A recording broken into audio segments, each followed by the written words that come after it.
But yes, similar maybe to Alvarian with their R&D center here, we've established a fairly large services business here in Romania.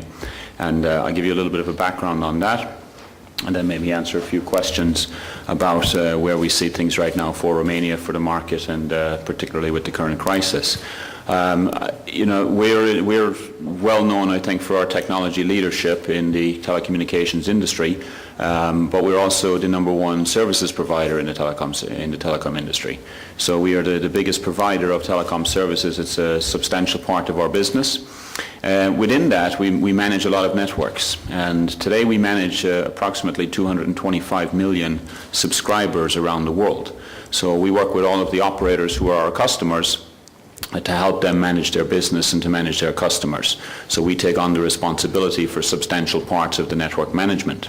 Last year, as part of our managed services business, we decided to establish what we call a global services delivery center in Romania. And the main purpose of the center here is to help us manage these networks that we do all over the world. So we set up this center now to do 24/7, 365 days per week, live operations of networks. That's front office operations, back office operations, in some cases third line support, all aspects of managing the network.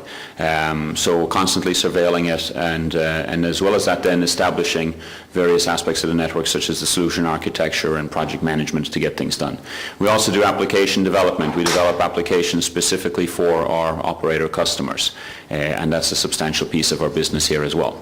So in total, we're about 400 people now. We've become 400 people in Romania. So right here in București, we are a center of 400 people, and we've been providing services now for much of the past roughly 1 year. You can see a little bit of a breakdown of the types of positions we have, the types of staff we employ here. It's much like R&D skills. It's the technologists who can actually run the networks and develop the applications. So it's software developers, it's architects, it's operations engineers, technicians, life cycle managers, and so on. Very educated, very highly educated, well over 90% with a university degree. It's necessary for our business, most of that of course being engineering and sciences graduates. We have a small few foreigners like myself here to try to get things established. Much of us have come from former operator backgrounds, so we bring in people who have managed networks before, and they provide a small stable base, but for the most part we are Romanian. We are about 95% Romanian now, and that number will always increase, and a fairly healthy mix of females, males in this industry. So looking at the things we do, we kind of group it into 3 different areas. We have what we call the Global Managed SIP. It's a long acronym which is common in our industry, I think. It's essentially all the management aspects of what we do, the architecting, design, the project management. We do that then for applications that are developed by an ADM team, an application development team. This is the software code, the software development that we do. This could be a billing system application. It could be a portal. If you browse, a few portals on your phone, they could very well be applications that are developed here in Bucharest. And then we do the operations. So we do the first line and second line operations. You can see that we have established now a full-scale NOC, Network Operations Center here in Bucharest.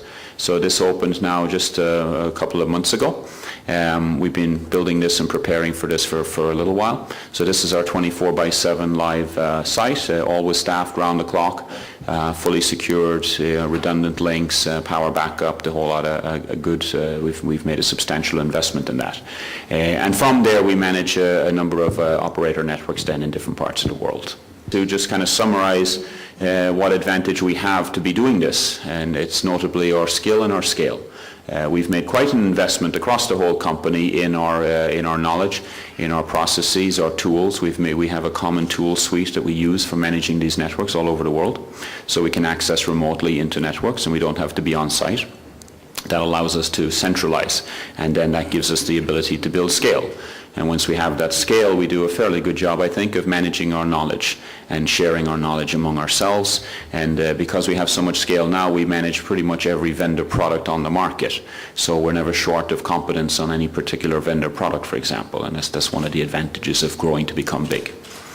So just to anchor it back, I think, to Romania, we think that this for Ericsson is one of the most substantial accomplishments of this year in Romania. We've been present on the local market for quite some time as one of the major partners to all the telecom operators. But this was a new investment last year, substantially built this year, and now 400 people, and we think this is one of the highlights for us this year on the local market.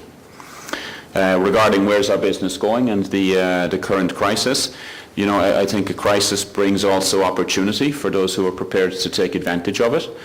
We have approximately 30 billion SEK in cash in Ericsson. That's very roughly 3 billion euros, depending on the exchange rate. And that gives us a chance to be self-sufficient, not be so dependent on the banks in the current crisis maybe. It gives us an opportunity to invest if we find the right investments. As well as that, if you look at the managed services business, the current crisis, you heard it this morning from the operators, they were questioning they were double checking and questioning their investments. I think we'll see that across the world, but they'll also be double checking their costs and looking at what they do themselves and looking at what maybe partners such as Ericsson could be doing for them. So you know, there's a silver lining in every problem. Ne puteți spune pentru 2009 două direcții strategice ale Ericsson pentru România și dacă sunt afectate acestea de spectrul crizei financiare mondiale? I don't think our strategies are, you know, well, the current crisis obviously puts everything at some risk in the future, right? The future becomes a little more uncertain with the current crisis. But we know that within our managed services business, which is the main hub that we have, that's what we deliver from here. I mean, that has been growing at more than 20% for us. And we have long-term contracts for that business. So we don't see that business disappearing because of the crisis, because we've already signed long-term contracts, and that's what we deliver on. Like I said, the crisis is forcing operators to look more inward and look more deeply at what they do themselves and what they may consider doing with partners such as Ericsson. So there is uncertainty, but for us, I mean, we're moving ahead with our plans as always, and that means increasing the amount of business that we deliver from centers such as this one.